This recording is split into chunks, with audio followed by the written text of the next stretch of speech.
안녕하세요. 표준엄마 이윤우입니다. 이완구청 어젯밤 모두가 잠든 시간에 정격 사퇴했습니다. 이 총리 방금 전 총리 공관에서 고통스러운 표정으로 서성이는 모습이 기자의 카메라에 잡혔습니다. 표정 보십시오. 편치 않을 수밖에 없을 것 같습니다. 이완구 총리 지난 63일 어쩌다 이 지경까지 왔는지 저희가 정리해 봤습니다.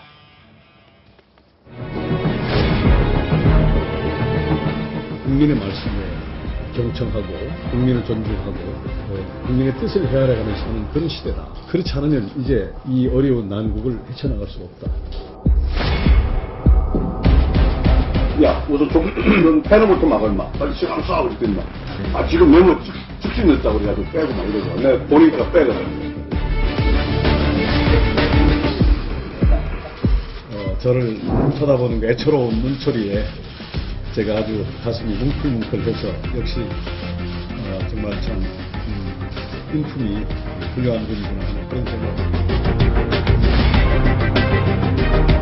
저는 어떠한 대가를 치르더라도 부정부패를 8번 세관하겠습니다. 저는 송환종 회장과는 특별한 개인적 관계는 없습니다. 어떠한 증거라도 만약 이완구가 망인으로부터 돈을 받은 증거가 나오면 제 목숨을 내놓겠습니다. 그 정도 말투가 그렇습니다. 이게 곧바로 이렇게 딱딱 이렇게 얘기를 해야 되는데 이게 충청도 말투가 이렇게 하다 보면은 경우에 따라서는 이게 그런 것 같아도 그 보통 뭐 글쎄요 하는 거 있지 않습니까? 저 성완종 정 회장하고 200여 차례 통화했다는 보도가 나왔는데 관련해서 하실 말씀 있으신가요? 말씀드렸어요. 고생드렸습니다.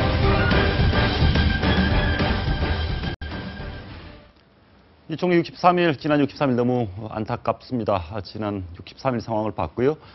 성완종 회장이 목숨을 끊기 전 매일 성 회장을 만났던 진경 스님이 성 회장의 마지막 심경을 대신 전했습니다. 막판에 몰린 성 회장, 무엇을 했고 어떤 말을 했을까요? 신지효 전 새누리당 의원, 이남 정치부 기자, 그리고 진경 스님과 직접 만나고 인터뷰하고 돌아온 동아일보 조동주 기자 나와 있습니다. 어서 오십시오. 네, 안녕하세요. 성 회장 얘기 먼저 좀 해보려고 하는데요. 성 회장이 진경 스님하고 어떤 사이입니까?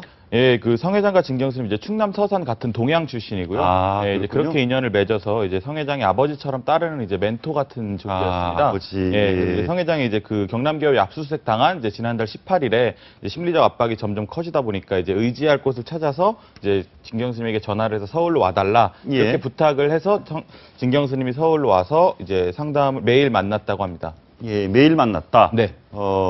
그러면 그 인터뷰하는 내내 몇 시간 동안 인터뷰를 했죠? 인터뷰 한 2시간 반 정도 이루어졌습니다. 진경 스님 표정은 어떻던가요? 진경 스님 표정 굉장히 이제 본인이 인터뷰에 응한 취지가 이제 뭐 너무 이제 그 성완종 리스트로 세상이 너무 시끄러우니까 자기가 보고 들은 대로 있는 그대로 얘기를 하고 싶다 이런 취지로 해서 그 인터뷰에 응했었는데요. 표정은 굉장히 이제 단호하고 뭐 기억력도 굉장히 분명했고요. 예, 말하는 것들도 저희가 이제 사실인지 아닌지도 나중에 검증을 해봤는데 사실이었습니다. 예, 진경 스님 꽤 유명하신 분인가 봐요. 저분이 무슨 총무원장도 하셨고. 예, 그렇죠. 불교계의 원로고. 불교계의 원로.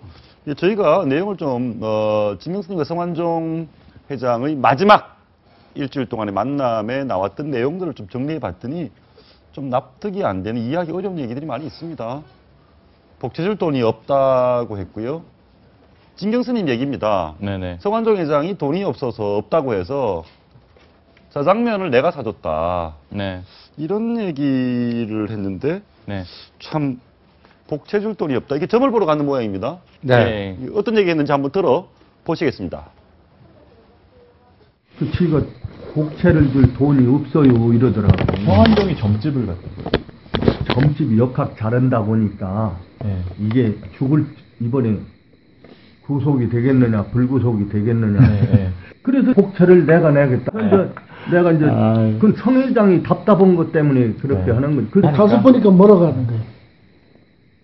그 딱 중년운이다 이거지. 작년하고 금년하고 중년운인데 우윗분이 들어주면은 산다 이렇게 나와. 윗분이 들어주면. 예. 아니 뭐 복채낼 돈이 없었다. 아니 근데 대기업의 오너 회장이 그렇게 경제적으로 어려웠습니까?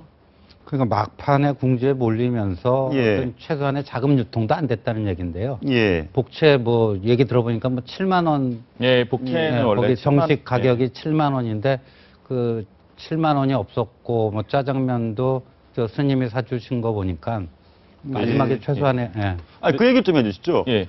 무슨 돈이 우리가 없으면 예, 예. 그 신용카드 이걸 마이너스 예. 통장으로 돈을 뽑지 그렇죠. 않습니까? 예, 예. 마이너스로 돈을 뽑아달라고 성 회장 밑에 기사한테 시켰다는 건가요? 그렇죠. 이제 성 회장이 자기 점을 보러 가면서 이제 점값을 이제 현금이 없으니까 현금을 뽑아오라고 이제 카드를 주면서 50만 원을 뽑아오라고 했답니다. 비서한테. 근데 이제 비서가 갔다 오더니 이제 그 ATM 기계가 고장나서 돈이 인출이 안 된다. 이렇게 얘기를 했다는데 이제 예. 그 같이 있던 스님이 느끼기로는 아, 저기 이제 50만 원도 못 뽑을 정도로 형편이 안 좋구나. 예. 이런 생각을 했다는 거죠. 기계가 정말 고장났을 수도 있지만 비서가 이제 그렇게 얘기를 했을 수도 있다고 이제 생각을 들었다고 하더라고요. 그래서 자기가 이제 그 10,000원짜리 20장을 이제 봉투에 담아 가가지고요. 자기가 예. 내줬다고 합니다. 예. 아무리 그래도 참 납득하기 어려운데 다음 얘기는 더 기가 막힙니다. 뭐 밥값도 없었다는 얘기인데 한 번 더 들어보시겠습니다. 같이 이제 점심 먹고 그러는데 그거는 그 식사 때도 그 사람이 돈이 없어요 그때. 내가 식사 때 내고 그러지. 돈이 없다고 자기 말이 자긴 주식밖에 없다고 얘기하고. 그럼 뭐 짜장면 시켜 먹고 뭐 이럴 때도 스님이 내신 거죠? 그 내가 내고 그러지. 예, 우리 조 기자가 짜장면 물어봤네요. 예. 아니 근데 실제로 그러면 변호사비들은 어떻게 했습니까? 그 변호사비도 지금 뭐 다른 분이 내줬다 그러고 오병주 변호사가 정말 태도남아에 출연해서 이런 얘기를 했었잖아요. 늘 그 만날 때도 먹는 게 7,000원짜리 예. 김치찌개나 설렁탕이나 아주 저렴한 음식들만 먹었다. 굉장히 예. 그 돈을 내는데 좀 경제적 어려움을 겪는 것 같더라. 오병주 변호사도 같은 얘기를 했었습니다. 신 의원님도 예. 성 회장 좀 개인적으로 좀 아시죠? 예, 저 국회 들어가기 전에 저 식사도 몇 번 하고 그랬는데요. 예. 굉장히 뭐 그 소탈하고 검소하고 그런 분인 거는 사실이에요. 그러니까 옷 입고 계신 거 보면 야 우리가 그때 이제 속칭 좀 싸구려 아닌가 이런 느낌이 확 들 정도로 확 들 정도로. 아니 확들 그런데 정도로 그런 예. 의원님 보시기에 뭐 저희가 뭐 추측을 다 할 수는 없습니다만은 어떤 검찰 조사라는 고통도 있지만 본인이 경제적으로 너무 어려워진 상황, 그 상황도 좀 본인을 견디기 힘들게 만들었다. 이런 예측도 가능하네요. 그리고 그 그렇죠? 자살하던 날 말이에요. 그 택시를 타고 갔잖아요. 네. 예. 삼담동 본인 자택에서 네. 북한산 쪽까지. 그때 그 태운 성완종 회장을 태운 택시기사 말에 의하면 잔돈을 받아갔다. 근데 저 같으면요 자살하러 가는데 예. 그 꼭 택시 잔돈까지 그 몇천 원일 텐데요, 그죠? 10,000원짜리 내고. 예. 네. 그런 거 보면은 굉장히 뭐 그다음에 뭐 500원짜리 장갑 끼고 있었다. 그리고 그 성완종 회장 장남이 아버지한테 뭐 제대로 된 장갑 한 켤레 못 사드려서 가슴이 찢어진다 그런 얘기 했잖아요. 그러니까 예. 그 막판에 굉장히 경제적으로도 공공한 상태에 있었던 걸로 보여집니다. 현금이 없었다고 하더라고요. 이 회사는 이제 워크아웃 법정 관리에 들어가고 조사를 받고 성완종 회장의 공이 있고 과가 있지 않겠습니까? 근데 그 공 부분에서 나름대로 우리 국민들이 인정하는 부분 과도 많이 있지만 그게 장학금, 장학재단 같은데요. 예.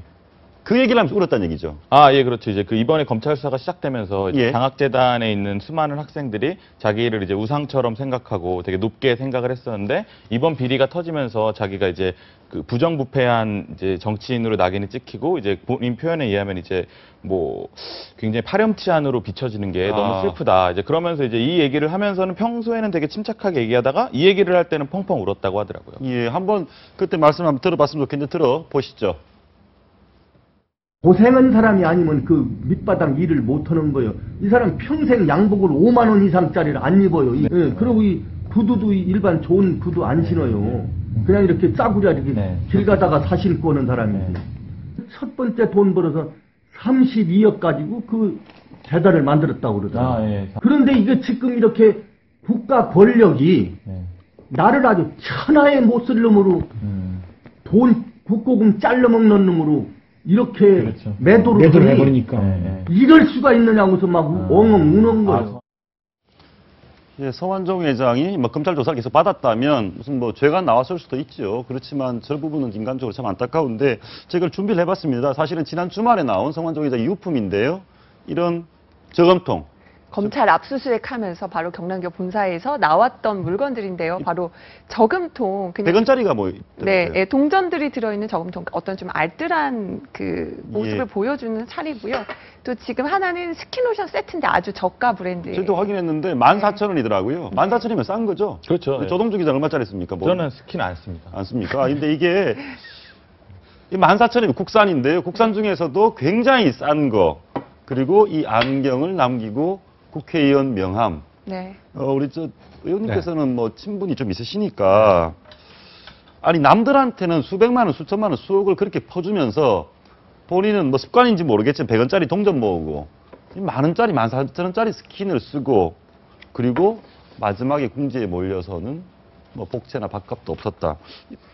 뭐 어떤 심정입니까? 그건 뭐 이제 왜 그렇습니까? 인생 철학일 수가 있는데 우리가 이제 보통 자신에게는 엄격하고 타인에게 관대한 사람이 굉장히 훌륭한 사람이라고 그러잖아요. 근데 예. 이 성완종 회장은 돈 씀씀이 자기 옷 입고 다니는 거라든가 먹는 거라든가 자기가 저렇게 애용하는 애용품이라든가 이런 점, 그 경제적 씀씀이에 있어서는 본인에게는 굉장히 아주 구두쇠처럼 엄격하게 하고 또 번 돈을 옛날에 그런 말이 있잖아요. 개처럼 벌어서 정성처럼 쓰라. 그러니까 예. 그런 점에서 저 장학재단 할 때는 또 그런 나름대로 돈에 대한 철학이 있었던 거 아닌가 하는 생각이 듭니다. 예, 알겠습니다. 그러니까 그 우리 조 기자 얘기를 들어보면 예. 진경선님 얘기는 네. 다른 때는 뭐 담담하게 얘기를 하다가 네네. 내 돈을 받은 우리 장학생 애들이 부패한 돈을 받았다 이렇게 오해할까봐 그 예. 순간에 퉁퉁 울었다. 그렇죠. 예. 예. 맞습니다. 같은 얘기를 들은 게 이제 김무성 대표도 예. 그 빈소 조문을 다녀왔는데 거기서 성 회장 가족으로부터 이런 얘기를 들었다고 합니다. 서산장학재단 2만 명 넘는 학생들에게 이제 지원을 해왔는데 한 학생이 바로 서산장학재단 홈페이지에 이렇게 부패한 돈을 받다니 부끄럽다 이런 취지로 악플을 달았다는 거죠. 그 글을 올린 사람이 진짜 장학생인지 모르지만 장학생 홈페이지에 그렇죠. 더러운 돈을 받았다. 네, 이렇게 해서 부끄럽다. 그러니까 본인이 이렇게 정말 피땀 흘려 일군 예. 장학재단이었는데 또 그 직접 수혜를 입은 학생이 그렇게 자신을 원망하는 모습을 보면서 굉장히 안타까워했다. 이런 얘기도 예. 전해지고 있습니다. 참 안타깝습니다. 그런데 이제 진경스님을 만나고 예. 본인이 얼마나 답답했던지 진경스님과 함께 또 역술가를 찾아갑니다. 네, 이제 강남에 있는 한 역술인을 찾아가는데요. 예. 이제 그 검찰 조사를 받기 하루 이틀 전입니다. 아. 이제 오후에 가서 이제 1시간 정도 이제 역술인을 만나서 대화를 나눴는데 이제 그 역술인이 뭐 이제 했던 얘기는 이제 작년과 올해가 최악의 대흉이다. 아니 그런데 네, 뭐 이런 얘기를 했다고 그러더라고요. 이분이 원래 교회 장로 아닙니까? 저도 교회 장로라고 들었는데 어떻게 얼마나 마음이 답답했으면 역술인까지 찾아가서 교회 장로 맞죠? 네, 맞습니다. 그런데요, 예. 이제 사업을 좀 크게 하거나 네. 정치를 하는 사람들은요, 자기 소속된 뭐, 예를 들면 교회 장로다 네. 있어도요, 뭐, 불교나 뭐 또 천주교나 타 종교하고도요, 또 이렇게 관계를 안 맺을래 안 맺을 수가 없고요. 예. 성완종 회장은 어떤 그 기독교적 믿음은 있었지만 또 현실주의자로서 철저히 좀 실용적으로 그런 점은 접근하지 않았나 예, 보여요. 그럼 역술인이 어떻게 얘기했는지 예. 짧게 한번 들어보시겠습니다. 역술인 얘기 들어보시죠. 이렇게 지금 같으면 이 뿌리가 이렇게 뿌리가 탁 무너져버리거든요. 원래가 인하고 자 사이에 축이라는 글자가 있는데 그 축을 원래 미와서 때려버리기 때문에 그래서 올해가 가장 당신 작년하고 올해가 힘든 고개인데 내가 정확하게 얘기해서요. 음력 7, 8월까지가 제일 힘들다. 7, 8월 넘고 나면 우리 다시 평화를 되찾을 수 있으니 그때까지 잘 극복하시오. 그게 답이었어요. 저 당시에 저 얘기를 듣고 네. 성완종 회장 반응은 어땠다고 합니까? 성완종 회장은 이제 가서 본인이 담담히 앉아 있었고요. 예. 이제 본인의 그 사주를 보려면 뭐 생년월일 일시 이런 걸 얘기해야 되잖아요. 그런 것도 이제 동행한 진경 스님이 가서 이렇게 대신 얘기를 해주고 자신은 그냥 아무 말도 안 하고 조용히 듣고만 있다가 이제 마지막에 이제 예. 많이 공부했습니다. 감사합니다라고 일어서서 나갔다고 합니다. 예, 그렇군요. 혹시 그런 건 아닐까요? 뭐 사람이 이제 궁지에 몰리면 뭐로 잡고 싶으니까 이 역술인들의 말, 또 진경 스님의 말을 들어보면 윗분을 잡아야 된다. 그래서 더더욱이 위에 있는 분들을 만나려고 했던 건 아닌가. 우리 저 의원님도 정치해 보셨으면 예. 국회의원 당선될까 말까 이렇게 간절한 순간에는 역술도 보게 되죠. 아예 믿게 당연히 되죠? 보고요. 선거 치르기 전에요. 예. 다들 한번 용하다는 사람 찾아가세요. 의원님도 다녀오신 거죠? 예, 뭐 지역구를 어디로 처음에 네. 이제 출마할 때 지역구를 어디로 정했으면 좋은지 뭐 이런 거부터 시작하고 어떻게 될 것 같냐는 등 별의별 거 다 이제 물어보죠. 그러니까 예. 정치와 역술은 뗄래야 뗄 수 없는 한국적 현실에서 예. 불가분의 관계에 있다라고 보여집니다. 알겠습니다. 그럼 진경스님과 송환종 회장이 역술인을 만나고 온 직후에 진경스님이 어떤 얘기를 하는지 한번 역술인 얘기 한번 들어보시겠습니다. 자기가 뭐 사업가다, 국회의원이다. 그런 말 한마디도 하지 못했어요. 모든 게 다 내 입에서란 말이 자기는 단 한마디도 듣지만 했어요. 뭐 회장이다 이런 얘기가 이름 석자랑 그 생년월일 시. 그건 내가 물어지고. 뭐 내가 배신당했다. 배만. 그런 말도 있잖아. 이왕국이. 전혀 없어. 돌아가시더라도 생각도. 그때까지 표정이 어둡지도 않았고. 예. 송 회장께서 정황을 보면 그런 것 같습니다. 정말 이렇게 돌아가실 상황이 아닌데요. 좀 잘 아시잖아요. 이렇게 네. 이 모든 새로운 내용들, 역술인 얘기, 진경스님 얘기, 무슨 얘기를 들어봐도 그날 스스로 목숨을 끊으면 안 되는 상황인데 마지막에 바뀐 것. 봐도 궁금합니다. 그러니까요. 그리고 우리 채널에 이어서 처음으로 공개했지만 그 서산 태안 주민 분들에게 보내는 편지에도 보면 내가 비록 영어의 몸이 되어 있더라도 예. 여러분을 향한 뭐 어떤 일편단심의 마음은 뭐 변치 않습니다. 뭐 이런 구절이 나오잖아요. 그러니까 예. 또 불과 며칠 전에 자살 며칠 전에 쓴 건데, 그러니까 사람의 심경이라는 게 이런 것 같아요. 이렇게 생각했다가 마지막 순간까지 왔다리 갔다리 하는 게 있잖아요. 인간이니까. 예. 근데 사실은 그 상황에서 여러 곳에 여러 군데에 구명도 요청을 하고 나 어떻게 할까요? 상담도 구했는데 상담 구했는데 JP 김종필 전 총리에 대한 것도 있습니다. 그 얘기 한번 들어보시겠습니다. JP 말씀이 대뜸 가서 너무 억울하다 이런 얘기니까 거의 이완구 장난이야 이러더라는 거예요. 왜 성형은 자꾸 반기문을 미느냐. 내가 대통령을 해야 되겠는데 성형이 반기문을 밀지 말고 나를 밀어달라 이러더라는 거라. 저 말씀 진경스님이 하셨는데 예. 지금 들어보니까 JP 김종필 전 총리 목소리 흉내내는 것도 그렇고 네네. 굉장히 구체적이네요. 네네, 그렇습니다. 예, 뭐 그 말 자체는 틀린 말은 아닌 것 같고, 이제 본인이 이렇게 얘기를 했다고 하는 거니까요. 이제 뭐 진경스님 얘기는 이제 이완구 총리가 이제 반기문 유엔 사무총장과의 경쟁 관계 때문에 자신을 이렇게 겁박한 거 아니냐, 이런 의심을 갖고 있었다는 얘기를 한 거고요. 예. 그러면서 이제 이완구 총리가 이제 반기문 총장을 이제 대통령으로 밀지 말고 나에게 힘을 실어줘라, 이런 취지의 말을 했다는 얘기를 전했습니다. 예. 아니 근데 처음에 저희는 그 얘기 들었을 때 반기문과 친해서 이완구가 나를 찍어내렸다 이런 식의 얘기가 송환종 회장의 지나친 억측이라고 저희가 생각을 좀 했거든요. 근데 지금 얘기를 들으면 또 그것도 아닌 것 같습니다. 그리고 지금 진경스님 그 얘기도 했죠. 이완구 총리가 본인 대통령이 돼야 되겠다. 네네. 그런 얘기도 했다고 하거든요. 그렇죠. 예, 그런데 일단 말이죠. 성환종 회장의 저런 말이요.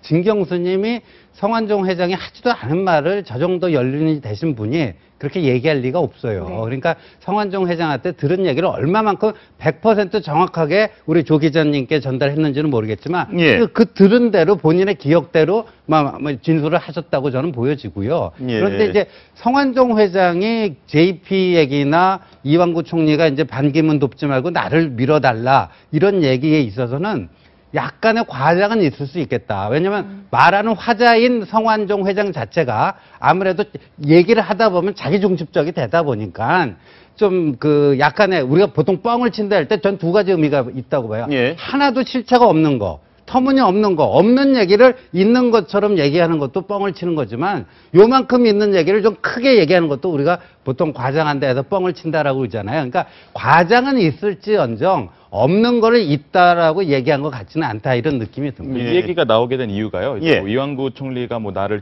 사정을 한다 이렇게 성토를 하면서 얘기한 게 아니라 이제 있었던 일을 담담하게 얘기를 한 겁니다. 이완구 총리랑 이런 얘기를 했었고 이런 상황이 있다라고 하니까 이제 진경스님이 그러면 이제 그런 것 때문에 이제 억하심정을 품고 이완구 총리가 당신한테 사정을 하는 거 아니냐라고 얘기하니까 성환종 회장이 그때 설마 그런 걸로 그러겠어요라고 조용히 넘어갔다고 하거든요. 설마 그런 걸로 그러겠어요. 예. 그러면 어찌됐건 얘기 한번 들어보고 싶은데 반기문 대신 내가 대통령 해야겠다라고 이완구 총리가 얘기를 했다. 이런 얘기는 그 말씀 하신 거죠? 그렇죠. 정말 그럴까요? 저도 근데 좀 성 회장의 자의적인 해석이 많이 들어간 말을 좀 진경 스님이 그대로 옮긴 게 아닌가. 근데 저는 진경 스님의 말씀 자체는 좀 거짓이 없어 보이는 게요. 그 말을 그대로 흉내내시는 것 같아요. 성형이 나를 좀 대통령 되게 뭐 밀어달라라든지 뭐 성형 이런 말, 그러니까 성완종 회장한테 이완구 총리가 성형이라고 불렀다는 거잖아요. 그러니까 그대로 말을 좀 그 성완종 회장이 했던 말을 그대로 옮겨서 하는 것 같긴 한데 성 회장이 그 신 의원님 말씀하신 대로 성완종 회장이 지금 평소 갖고 있던 생각들 좀 과장돼서 전달한 생각들을 그대로 진경 스님이 전달한 게 아닌가. 알겠습니다. 저기서 마지막으로 그 얘기 한번 물어보겠습니다. 뭐 진경 스님이 마지막으로 성완종 회장과 이렇게 소통을 한 건 언제였다고 합니까? 예, 마지막으로 만난 건 이제 그 기자회견하기 전날 오후고요. 마지막 전화를 한 건 이제 성 회장이 스스로 목숨 끊기 전날 밤 11시 30분입니다. 예, 그때 이제 그 성 회장이 전화를 해서 오늘 기자회견을 한 거에 대해서 이제 뭐 사회 여론이나 동향 같은 거를 좀 모아달라 이렇게 부탁을 했다고 하더라고요. 네, 밤 11시 반에 그 전화를 받고 이제 20분 정도 이제 좀 주변에 알아본 다음에 연락을 했는데 그 다음부터 전화를 안 받았고 다음날 아침에도 연락이 안 됐다는 게 이제 마지막 연락입니다. 그러네요. 그러니까 이제 성완종 회장이 죽기 전날 밤 11시 반에 진경 스님에게 전화를 해서 오늘날 기자회견 어땠어요? 국민 여론 반응 내일 좀 알려주세요.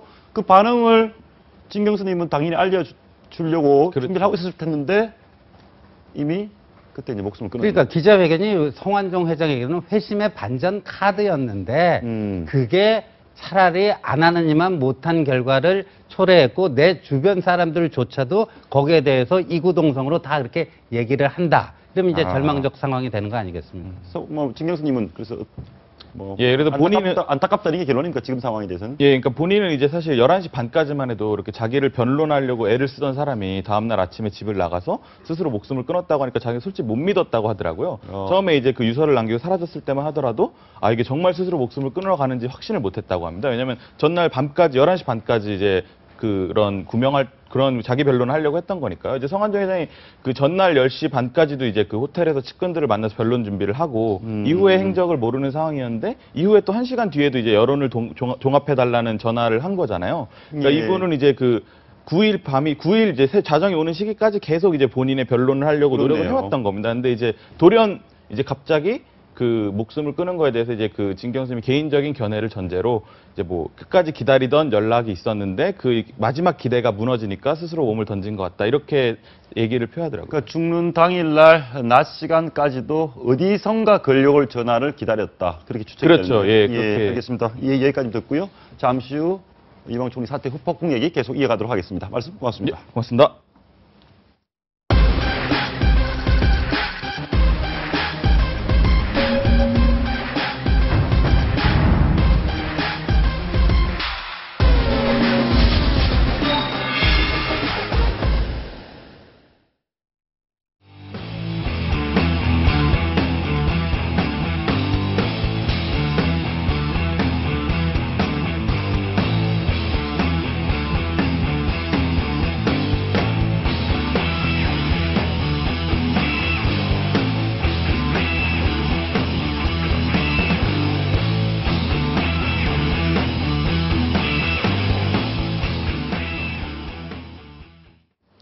모두가 잠든 시각, 심야에 어젯밤에 이완구 총리가 전격 사의를 표명한 이유에 대해 사람들의 관심이 집중되고 있습니다. 이완구 총리의 사의 표명 후폭풍, 다음 총리가 누굴지도 관심이 쏠리고 있습니다. 황태순 정치평론가 함께 모시고 신지호 전 새누리당 의원, 이남희 정치부 기자 함께 계속 얘기 나눠보겠습니다. 어서 오십시오. 네, 안녕하세요.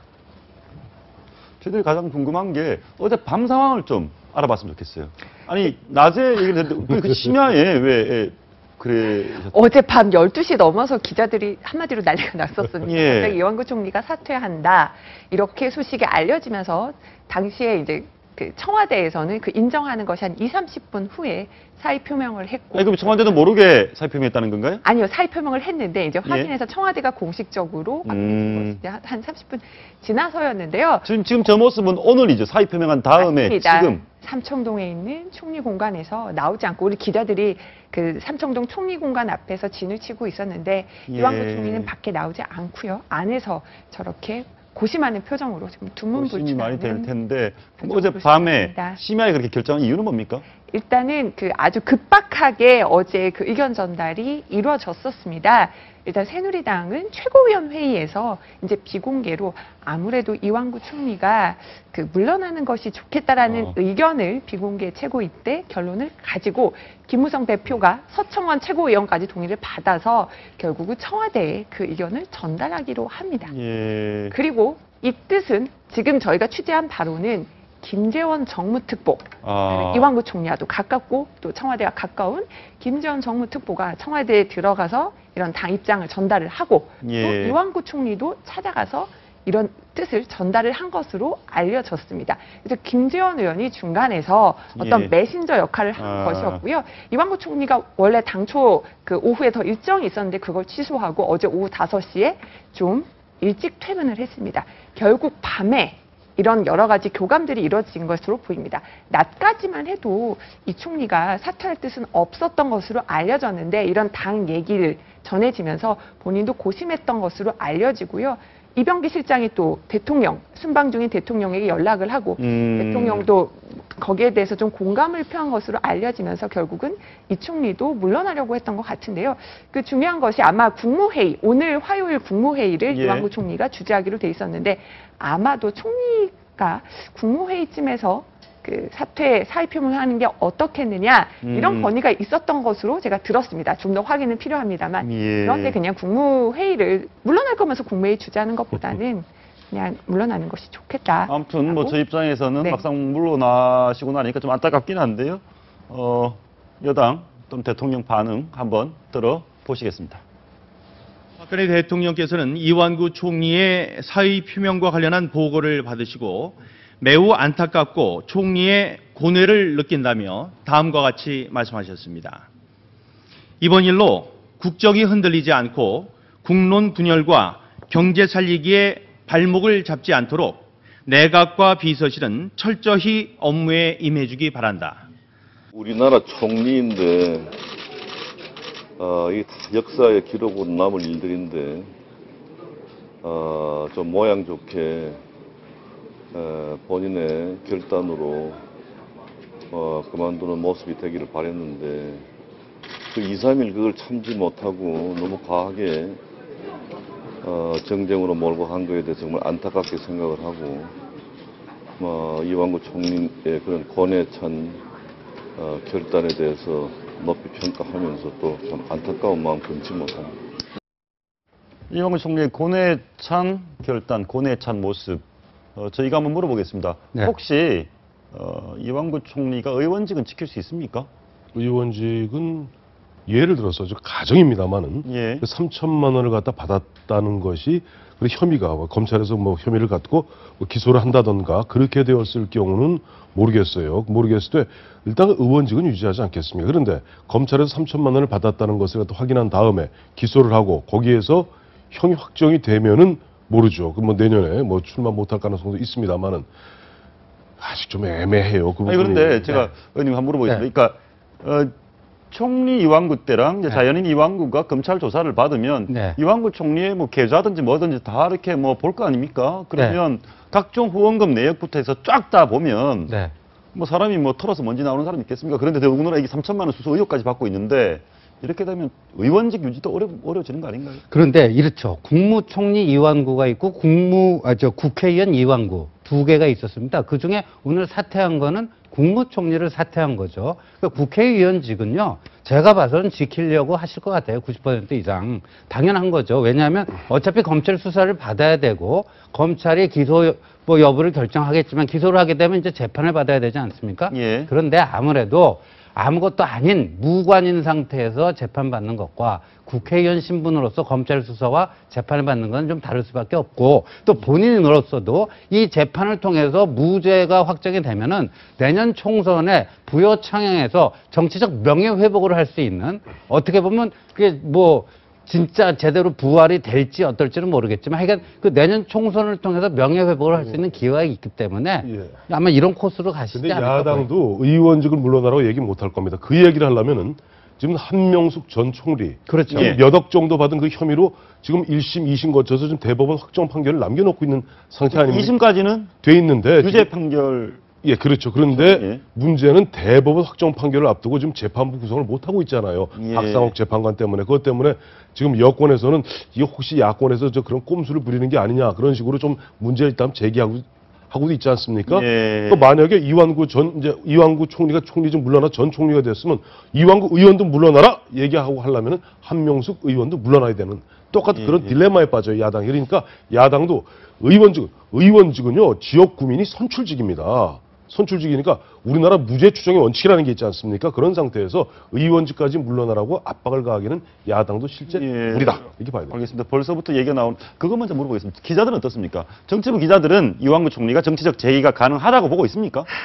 좀 쉽지는 않다. 너무 쉽지는 많이 않다. 상처 입었다. 특히나 말 바꾸기 논란 이런 것들 때문에 더 이렇게 비판을 받아왔기 때문에 일단은 쉽지 않다는 얘기가 훨씬. 아니 이완구 총리의 비극이 가장 슬픈 비극인 것은 총리가 웃음거리 희화화가 됐다는 것이 웃음거리 좀 안타까운 일인데 지금 수도 없이 나오고 있습니다. 그 이완구 총리 후임에 대한 패러디. 이것들이 국민 여론 아닙니까? 정홍원 총리 다시 해야 된다는 얘기도 나옵니다.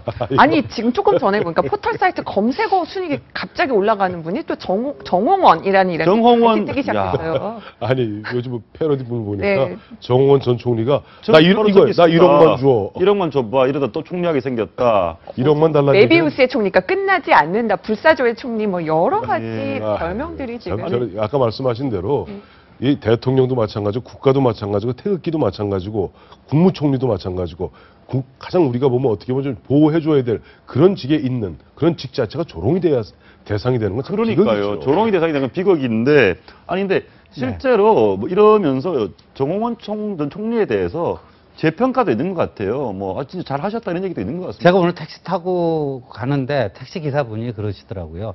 그 농담이 아니고 그래도 그분이 무난하게 소리 소문 없이 그냥 묵묵하게 일을 한 건 아니냐. 총리를 잘하셨다. 뭐 예스맨이기는 했지만 그래도 뭐 이제까지 총리 중에 가장 탈이 없던 분 아니냐. 택시 기사분이 그런 말씀을. 김황식 총리도 보면 사실 대타 비슷하게 들어오셔서 2년 한 5개월 하시지 않았어요. 원래는 그렇죠. 김태호 총리 후보자가 낙마하는 바람에 김황식 총리가 되셨던 거거든요. 근데 어떻게 보면 5년 단임제 대통령제 이후에는 가장 최장수 총리가 되시면서 아까 우리 신 의원 말씀대로 또 김황식 전 총리에 대해서도 그분 무난하게 잘했다. 이런 평가가 있고 정홍원 총리도 그럭저럭 한 2년 가까이 하셨어요. 네, 맞습니다. 정홍원 전 총리가 다시 총리로 만약에 기용된다면 청문회를 해야 하나요? 라는 것을 이제 정치권에 그러네요. 제가 물어봤거든요. 취재를 해봤더니 약식으로 그 법에는 그러니까 같은 정부 내에 뭐 총리를 다시 기용하는 것에 대해서 뭐 청문회 치러야 되는지 법적으로 언급된 바는 없어요. 예. 그런데 이제 여야 합의 사항인데 당연히 야당에서는 청문회 해야 된다. 청와대 관련해서 분도 당연히 군대를 2번 가는 건데 군대 처음 갈 때 신체 검사를 했는데 네. 그 사이에 무슨 또 몸 이상이 생길지도 모르니까 다시 군대 갈 때 다시 신체 검사를 하는 그런데 얘기죠. 정홍원 총리 이거는 진짜 패러디니까 패러디고요. 코미디고. 이거. 아니 뭐 이게 정치가 하도 국민들 실망시키고 네. 그래갖고 그 수준으로 격화된 건 알겠는데 정말 그거는 이제 코미디고요. 정말 하려면요. 지금 최경환 경제부총리, 황우려 사회부총리 예. 이 두 분은 지금 새누리당 국회의원이잖아요. 각각 예. 3선, 4선. 근데 올해 연말에 본인들 희망으로는요. 올해 연말에 그만두고 당으로 돌아가서 내년 4월 총선에 출마해서 배지를 한 번씩 더 다시려는 그런 요량이신 것 같아요. 그런데 이 정부가 이렇게 어렵고 말이에요. 대통령께서 본인들을 부총리로까지 이렇게 임명을 해줬으면 그야말로 순장조가 돼갖고 내 박근혜 정부하고 한번 운명을 같이 해보겠다. 특히나 최경환 부총리는 실권자 아닙니까? 거기다가 무슨 초이노믹스라고 하는 본인 명의의 그런 경제정책까지 만들어서 한 분이 초이노믹스가 어떻게 되는지도 모르는 상태에서 이렇게 던지고 난 여의도 가서 난 배지 한 번 더 달겠다? 그러니까 차라리 정홍원 총리 얘기할 게 아니고 두 분 부총리 중에 한 분 끌어올리면 돼요. 그러면 청문회 다시 하긴 하지만 그것도 약식으로 그냥 이미 통과된 분들이니까요. 한번 보시죠. 지금 말씀은 신 의원 전 의원님 말씀은 황우여, 최경환 두 분이 중에 한 이 분을 정권을 끌어올린다. 위해서 네. 희생해야 된다. 왜 당으로 돌아가려고 해서 배치 더 달려고 하느냐 그 말씀이셨고 좀 거론되는 분 중에 저희가 일부러 황우여, 최경환을 뺐습니다. 잘 빼셨어요. 있고 본인들이 아니, 다시 뭐 그러니까 선거 나가시려고 하니까. 아니, 선거도 선거지만 특히 최경환 부총리 같은 경우 지금 자원외교와 관련해서 만약에 인사청문회 해야 되지 않습니까? 그리고 장관은 인사청문하고 표결을 안 합니다. 그러나 국무총리는 표결을 합니다. 그러니까 또 이거 갖고도 지리하게 특히 최경환 부총리 같은 경우는 자원외교 문제 갖고 지경부 장관 때 그 자원외교 문제 얘기 나오잖아요. 그러면 또 다시 정쟁의 거리가 됩니다. 그래서 그럼 보시죠 얘기는. 네. 김문수 TK죠. 전 경기지사는 왜 이분이 총리감으로 왜 거론됩니까?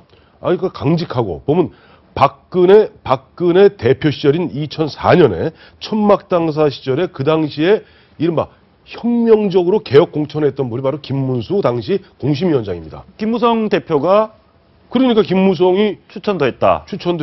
뭐 이런 이야기인데 김문수 지금 전 지사 같은 경우는 본인도 아마 강직한 이미지도 있고 또 청렴한 이미지도 있고 한데 문제는 대구 TK예요. 역대 TK. 대한민국 43대 총리에 이르기까지 대통령과 국무총리가 한 고향이었던 경우는 딱 한 번밖에 없습니다. 언제입니까? 이승만 대통령과 백수진 총리가 황해도 아니 진짜예요.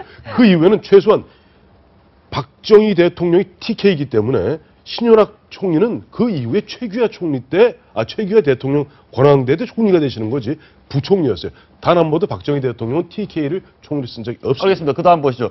오세훈 전 서울시장도 뭐 나름 이미지도 괜찮은 것 같고 근데 무상급식 때문에 야당이 반발할 수 있다 이런 그렇죠. 얘기가 나오고요.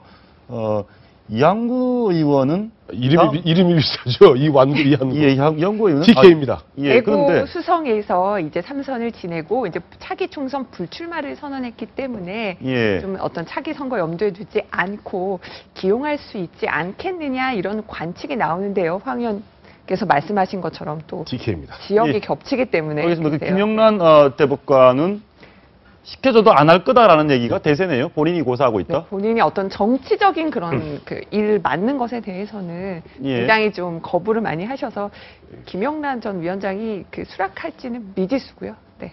예. 마지막으로 이주영 해양수산부 장관 전 장관은 뭐 이미지도 수염 기르면서 세월호 국면 때 잘 대처를 했고 네. 뭐 친박인데 원내대표 떨어지고 총리 시켜주면 합니까? 근데 아까 우리 신 의원께서 굉장히 중요한 말씀하셨는데 이주영 전 장관이 총리를 하시려면요 저는 할 수 있다고 보는데 그 대신 불출마 선언을 하세요. 당연하죠. 다음 선거에. 그러니까 이게 1월 14일 되면은 그다음에 출마하기 위해서 1월 14일이면 임명직을 다 그만둬야 됩니다. 그러면 몇 달 하자고 그러면 총리하고 또 내년에 1월 14일 이후에 또 다시 총리 뽑자고요. 이주영 장관이 만약에 이주영 전 장관이 내가 총리를 한번 흔들흔들대니 박근혜 정부를 한번 내가 보조하고 보필하고 내가 한번 뭐가 되겠다 싶으면 나는 20대 총선 불출마하고 박근혜 정부하고 운명을 같이 하겠습니다. 라고 이야기하면 이주영 장관은 전 그럴 수 있는 분이라고 봐요. 보면은 좀 이분이 좀 감동적인 데가 있더라고요. 제가 보니까 그래서 능히 하실 수도 있는 분이다. 근데 다만 이런 얘기는 나와요. 이번에도 원내대표 경선에서 유승민 의원에게 패배를 했기 때문에 또 다시 총리로 발탁하면은 또 친박, 그러니까 이주영 의원을 배려했다. 이런 또 논란도 불거질 수 있기 때문에 그 부분도 좀 감안이 될 것이다. 이런 얘기가 있습니다. 아까 신은 의원님이 그 얘기 하셨잖아요. 정치가 이렇게 우스갯거리가 돼서 참 이러면 안 된다 얘기를 하셨는데 총리가 이렇게 어려우면 최경환 부총리 체제가 좀 오래 길어질 수도 있겠네요. 길어질 수도 있고요. 지금 다 보니까 다 조금씩 다 하자가 있네요. 없어요, 사람이. 그래서 저는 이번 기회에 차라리 보면 야당에서 그렇게 얘기하는 거 있죠. 특히 문재인 대표가 얘기했던 게 뭡니까? 호남 총리 아니에요. 기억나시죠? 지금 현재 이완구 총리, 충청 총리 왔을 때 뭐라고 그랬어요? 문재인 당시 물론 뭐 내부 경선 때니까 뭐 28 전당대회 앞두고 뭐 그런 분위기긴 했습니다만은 이번에 호남 총리가 돼야지는데 왜 충청 이래갖고 한번 발칵 뒤집어졌잖아요. 그러니까 실적은 문재인 대표의 말씀이 아니더라도 실적 대통령께서 있으면은 호남이 늘 보면 좀 이번에 소외감도 있고 또 이럴 때는 호남 총리 뭐 호남 총리를 갖다가 전격적으로 발탁하는 것도 결코 나쁘지 않다. 호남 총리 발탁하면 연합정부 되는 거 아니에요? 연정하는 거 아니에요? 연정? 아니 사람이니까 연정이 되려면은 예를 들어서 박지원 의원 같은 분을 갖다가 발탁하면 그건 연정이 돼요. 그렇죠. 그거는 예전에 보면 노무현 대통령 때도 대연정하자고 그랬어요. 그러니까 김황식 전 총리도 호남 출신 발탁해서 야당 어떤 청문회 할 때 유리했잖아요. 연정은 아니었거든요. 굳이 연정으로 박근혜 대통령도 임기가요. 박근혜 대통령 재선에 부담이 없습니다. 지지율 신경 쓸 필요 없어요. 재선할 게 아닌데 도전할 게. 그렇다면 정말 위에서는 좋다. 뭐 옛날 노무현 대통령 말씀하셨던 그때는 대연정 얘기했을 때 기억 안 나시죠? 참 나쁜 대통령 말씀하셨습니다만은 나도 해보니까 이럴 때 이렇게 보면은 특히 국회 선진화법 때문에 제대로 국회도 안 돌아갈 바에는 차라리 대연정식으로 가자. 그럼 저 비서실장 경험도 있고 경륜도 있는 박지원 의원 같은 분 갖다가 저 국무총리로 그냥 대연정으로 가자. 우스운 얘기 같죠? 실제 실현 가능한 얘기입니다. 왜냐 지금 경기도에서 지금 연정하고 있잖아요. 지금 남경필 지사하고 부지사는 지금 새정치민주연합장에서 부지사 하고 있어요. 예, 그 결정은 뭐 박근혜 대통령께서 하실 것 같고 마지막으로 그 관련 주제와 관련해서는 하나만 더 짚어보겠습니다. 다음 총리 후보를 누구 세웠습니다. 예를 들어서 지명을 했는데 야당이 또 청문회 하면서 반대를 하고 또 낙마를 시킨다. 그러면 야당도 부담스러운 거 아니겠어요? 그렇게 하기에는 야당도 부담이 많을 거예요. 예. 왜냐하면 이게 이제 국민들이 알 만큼 알거든요. 그러니까 여당에도 문제가 있지만 야당도 잘하는 거 아니라는 거 알만한 국민들 네. 다 알아요. 그러면, 그러니까 지나치게 발목 잡으면요 역풍이죠. 예. 청문회가 의외로 빨리 지명되고 빨리 총리가 새 총리가 일을 시작할 수도 있다. 그래 보시는 거네요. 네, 저는 그렇게 보고 있습니다. 근데 이제 적합한 인물을 잘 네. 찾아야겠죠. 적합한 인물이. 그러니까 아까 황태순 평론가님 말씀하신 것처럼 야당의 추천을 받아가지고 하는 것도 굉장히 하나의 훌륭한 방안이라고 생각합니다. 저는 작년에 박지원 의원이 강창희 전 국회의장을 총리로 추천하신 적이 한 번 있거든요. 그랬습니까? 문창극 총리 후보자 논란이 될 때 차라리 가까운 강창희 전 의장 같은 분을 기용해라 이런 말도 하신 적이 있는데 아무튼 또 강창희 전 의장도 이제 앞으로 출마하지 않겠다고 선언했는데 어떤 또 변수를 작용하는지 예, 그럴 수도 있겠네요. 그걸 한번 대통령 결단 한번 지켜보시고요. 사실은 지금 4.29 재보선이 며칠 남았죠? 일주일도 채 겨우 남은 상황인데. 그렇네요, 그래 보니까. 네, 29일이죠. 네. 일주일 남았습니다. 그래서 참 정치적 해석은 뭐 저는 정치를 오래 다루지 않아서 모르겠지만 오히려 지금 이완구 총리가 사퇴를 하고 나니까 알턴 이가 빠졌다. 알턴 이완구의 이 빠졌다고 여당 그렇고 야당은 꽃놀이패를 잃었다. 이런 분석이 나옵니다. 맞습니까? 그렇죠. 그러니까 지금 새누리당이 계속 그 이완구 총리 문제를 갖고 이제 하향세였는데 그게 이제 정지는 됐죠. 오늘 사퇴를 함으로써. 그러나 그게 바닥을 찍고 반등할지 여부는 또 두고 봐야 되는 건데 여하튼 여기서 하향세를 스톱을 시켰다. 그 정도만큼은 분명한 거죠. 네. 그러면 제가 그거를 질문 드리겠습니다. 지난 주말에 뭐 세월호 시위하면서 태극기 불태운 사건도 있었고 그리고 뭐 관악을 해서 그렇죠. 통진당 의원이 전 의원이 이상규 의원이 사퇴를 했습니다. 후보 단일화 하고 있죠. 사실 야권 후보 단일화. 그래서 뭐 일부에서 아주 그 극우 보수 쪽에서는 뭐 종북 연대는 이런 비난까지 나오고 있는 상황이거든요. 그렇죠. 제가 궁금한 게 이완구 총리 성완종 게이트 영향이 더 큰 것 같습니까? 아니면 지금 2년 논쟁으로 지금 벌어지고 있는 이 상황이 더 선거 영향이 있을까? 성완종 게이트가 크죠. 성완종 게이트 큰데 앞서 신의원 말씀하신 대로 어쨌든 알턴 이가 빠졌잖아요. 빠지게 되면 이 순간 사실은 그동안 좀 쭈뼛쭈뼛했던 보수층에서 그래 우리 이완구까지 우리 재물로 내놓았어. 어쩌라 말이야. 이런 얘기들이 나오기 시작합니다. 그래서 보수가 이번 알턴 일을 뺐기 때문에 보수가 다시 이것을 갖다가 어떻게 보면 하나의 계기로 삼아서 조금 뭐랄까 결집하고 그래서 저는 이번 주말 금요일 날 나오는 한국 갤럽 여론조사 있잖아요. 그거 한번 자세히 지켜보세요. 예, 저기 얘기를 한번 대통령 지지율 약간 오를 겁니다. 예, 얘기를 들어보고 싶은데 지난 주말 세월호 1주년 추모 집회에서 나온 얘기인데 이 대통령을 원색적으로 비난하고 얘기들 때문에 이번 4.29 재보선까지 영향을 줄 수 있다는 얘기가 나오고 있습니다. 어떤 얘기인지 한번 들어보시겠습니다. 너 이상한 절대로 못 들어온다. 내가 너 비행기 폭발물 요즘 너가 대통령입니까? 너 이 나라 다시 못 들어온다는 게 박근혜 대통령 지금 해외 순방하는 박근혜 대통령이고 XXX는 그 욕인가요?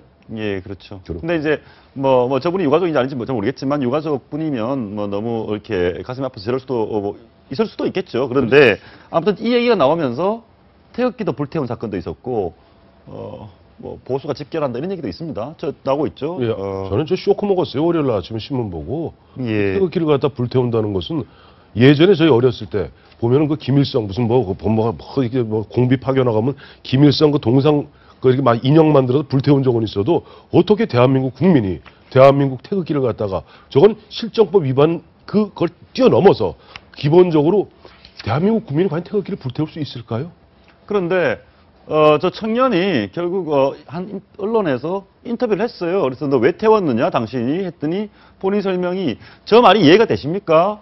필요시 태극기를 공권력을 남용하는 그들은 가질 자격이 없다고 생각하고 그걸 보여주고 싶었다. 이게 제3지원 별로 무슨 말인지 잘 모르겠거든요. 근데 그 뭐 사람마다 독특한 정신 세계가 있으니까 일반적인 국민적 정서에는 도저히 납득할 수 없는 터무니없는 허무맹랑한 주장이라고 봐요. 그런데 이게 미국에서도 그 성조기를 불태운 그런 사람을 유죄로 해야 될 것인가 무죄로 해야 될 것인가 오랜 논쟁이 있습니다. 오랜 논쟁이 있었는데 최근에 이제 그 몇 년도에 나타난 사건은 어느 주에서는 그 유죄 판결을 했는데 이제 연방 법원에서는 이게 수정헌법 제1조가 표현의 자유거든요. 표현의 자유죠. 이게 표현의 자유의 영역에 속한 데고 무죄 판결을 내린 적이 있어요. 예, 한 번 더 보시죠. 저 상황에 대해서 저 태극기를 불태운 청년이 여러 가지 또 얘기를 합니다.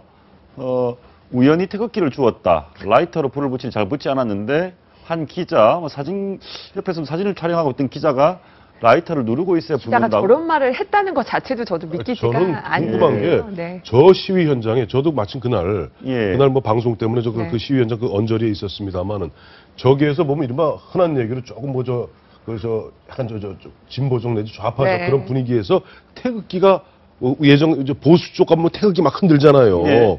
보수 쪽 어버이 연합 등은 태극기 흔듭니다. 그건 태극기가 왔다 갔다 하는 분위기가 아니었어요. 그 태극기가 거의 왔다 갔다 하고 태극기를 흔드는 그런 분위기 아니었는데 저 청년 어디서 태극기를 주웠는지 그것도 기가 막힌 이야기고 모르겠어. 자기 일방적 주장이고 태극기를 주웠다 그러니까 또 거기서 뭐 요즘 기자들 뭐 여기 뭐 보도라고 차고 다닙니까? 아니죠.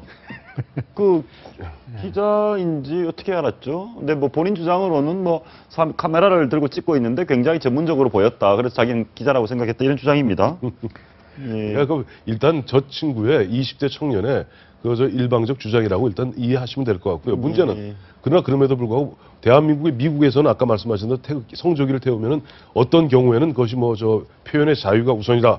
우리는 아직 아니고 그 미국에서도요. 지금 미국 뉴욕 앞에 가서 히틀러 만세 부로 바로 체포됩니다. 그래 아까 미국의 연방 대법원에서 그 표현의 자유다 해서 무죄 판결을 내리니까 미국 상원에서 대법원 판결이 잘못됐다고 집단 성명을 내기도 하고 그러니까 미국과 같은 나라에서도 이건 대논쟁인데 우리는 뭐 저렇게 얘기하면 뭐 형법에도 국기 모독죄가 있기 때문에 검거에 주력을 한다고 했는데 제가 지금 이 사람을 붙잡았는지는 지금 확인을 못 해보고 왔습니다만 어제까지도 신원 파악이 안 돼가지고 검거를 못 했는데요. 언론사는 인터뷰를 하는데 왜 경찰은 지금 이 사람을 검거를 못 하는 건지 제가 지금 인터뷰만 하고 사라지는 것 같은데 지금 그 인터뷰한 내용은 뭐 인터뷰 언론사는 제가 정확하게 어딘지 잘 모르겠는데 아무튼 지금 상황 뭐 재보선 4곳밖에 안 되지만 나는 의미 있는 선거고 그 과정에서 지금 세월호부터 해가지고 지금 이렇게 2년 논쟁이 벌어지고 이완구 여러 사람들 성완종 게이트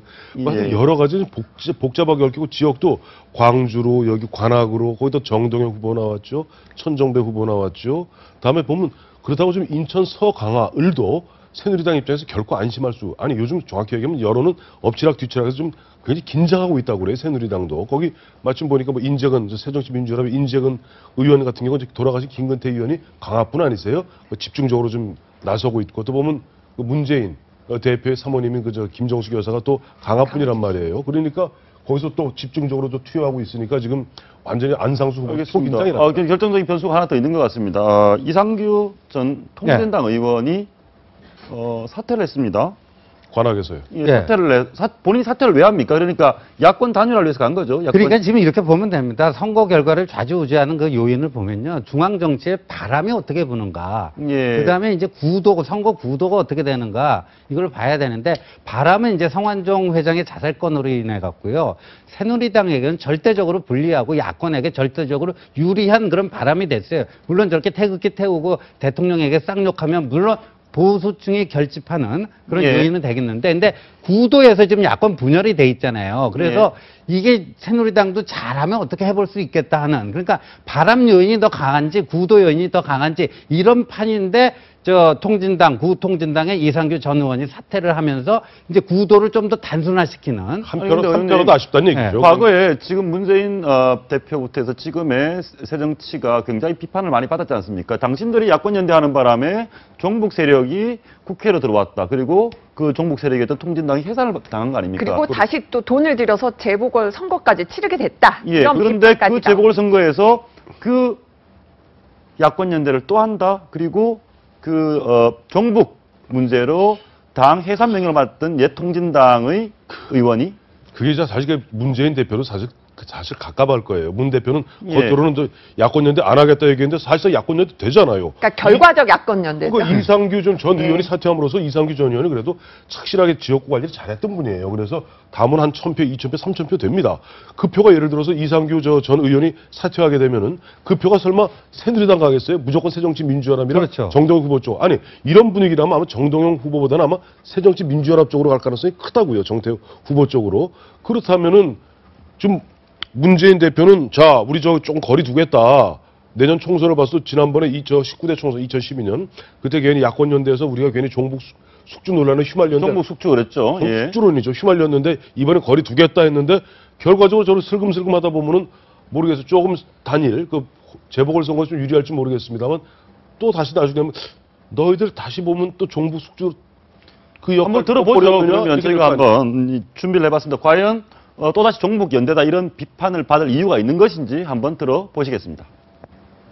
정권의 종북머리 정치 공세에 주눅들어 스스로 야권 연대를 부정하는 정치 세력은 야당 자격이 없습니다. 관악구의 이상규 후보가 어제 그만뒀다고 합니다. 포기했다고 그러는데 그렇게 해야 맞는 거 아닌가 깊이 있게 생각해 보길 바라겠고요. 두 분 말씀을 들어보면 저같이 정치를 잘 모르는 사람이 봐도 옛 통진당이랑 새정치랑 다시 연합을 하는구나 이렇게 느끼는 근데 당 차원에서 하는 건 아니니까 저것도 아마 역할 분담을 할 겁니다. 이용득 최고위원이죠. 저분이 한국노총 출신인데 저렇게 얘기하는 게 득보다 그러니까 실보다 득이 더 많을 거다. 저렇게 얘기함으로써 잃어버리는 표하고 저게 많이 얘기한 대로 실현이 됐을 때 정말 신상진 성남 중원에서요. 지금 3자 구도 아니에요. 야권이 분열돼 갖고 그 구통진당의 김미희 후보랑 그 새정치민주연합의 정환석 후보, 신상준 후보 3자 구도로 가면 이건 절대적으로 신상준 후보에게 유리한데 만약에 김미희 후보가 자진 사퇴해버리면요. 좀 더 어려워지는 건 사실이에요. 그러니까 플러스 마이너스 계산했을 때 플러스가 더 많다라고 생각합니다. 그런데 이제 제가 알기로는 조율된 발언은 아닌 걸로 알고 있고요. 어제 이상규 전 의원 사퇴 기자회견 이후에 새정치민주연합에서 공식적인 반응이 하나도 안 나왔습니다. 계속 통진당이랑 연대한다는 얘기를 들을까봐 항상 연대는 없다를 강조를 해왔고요. 오히려 지금 이용득 최고위원이 이제 그 김미희 후보도 물러나라 이러면서 좀 돌발적으로 얘기한 게 아니냐 당에서 좀 논란이 그 말이네요. 그러니까 보면 좀 여기 이상규를 본받아서 김미희도 물러나라. 그래서 저 신상진이 떨어뜨려주라 이 얘기 아니에요? 지난번 신상진 후보하고 김미희 후보 붙었을 때 한 600표 차예요. 654표. 아슬아슬합니다. 그러니까 이번에 후보 하면 중원에서는 보면 신상진 후보가 절대적으로 불리해지죠. 새누리당이. 그러니까 당에서 입국 다물고 한국노총위원장 출신인 이용득 최고위원 같은 경우는 사실상 훅 찌르는 거 아니에요. 봐 이상규 와서 너도 그렇게 그게 연대지 뭡니까? 그게 연대 아니면 뭔가요? 그게 바로 연대입니다.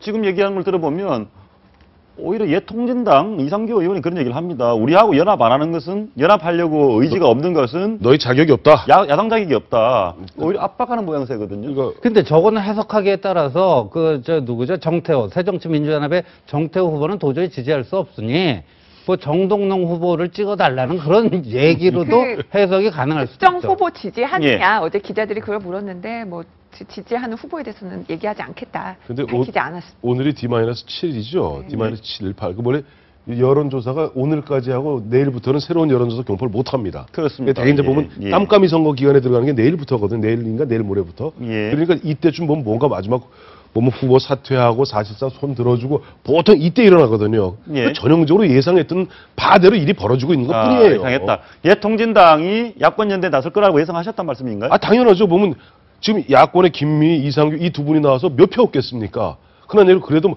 명색이 2년, 3년 가까이 빠지 달았던 사람들이 와서 흔한 얘기로 망신, 큰 망신하거든요. 의원님 하나 물어보겠습니다. 저희가 국회에서 헌법재판소에서 통진당은 종북이다라고 얘기를 했고 해산도 됐고 온 국민이 다 알고 있습니다. 그리고 사실인지 아닌지 모르겠지만 이렇게 폭력 시위라든가 과격한 정권에 대한 정부가 아니라 대한민국을 부정하는 말들 시위 현장에서 많이 나오고 있고요. 그 당 출신 옛 의원이 연합을 하는데 표에 도움이 됩니까? 아무리 야당이라도요? 그런데 이제 지금 성남의 김미희 후보 구통진당에 뭐 적게는 한 10%에서 많을 때는 20%까지 나오는 게 그게 또 현실이에요. 그러니까 이제 지금 근데 구통진당이 거기서 3석을 잃었잖아요. 위원정당. 그렇죠. 그러니까 광주 서구랑 예, 관악을이랑 성남 중원인데 광주 서구는 아예 나오지도 않고 그렇죠. 관악은 나왔다가 사퇴를 하고 지금 성남은 계속 버티고 있고 그러니까 거기도 뭔가 조직적으로 일사불란하게 움직이기 힘든 상황이지 않겠나. 예, 알겠습니다. 마지막으로 우리 이 기자 하나 물어보겠습니다. 옛 통진당 이상규 의원 같은 경우는 통진당 해산 이후에 네. 어떤 종북성적이 지목당했던 것들, 태극기를 불태운다든가 이런 것에 대해서는 잘못됐다라고 인정을 합니까? 그런 부분에 대해서는 기자들이 어제 뭐 묻지를 않아가지고 그나마 이제 통합진보당 의원들 중에서는 이상규 전 의원이 이른바 말하는 보수 언론들 봐도 가장 소통을 잘하는 의원이긴 했었어요. 그런데 그 태극기 불태우는 거 외에 아무튼 그 국가적인 문제, 애국가도 안 부르고 통합진보당 행사 때는 그랬잖아요. 그러니까 여러 가지 논란이 되었습니다. 뭐 설령 뭐 이상규 의원도 뭐 태극기 불태우는 건 당연히 동의 안 하시겠죠. 예, 아무튼 그 재보선 결과는 한번 관심이 가면서 지켜보도록 하겠습니다. 오늘 말씀 고맙습니다. 패널 한 명에서 마치겠습니다. 시청해주신 여러분 고맙습니다.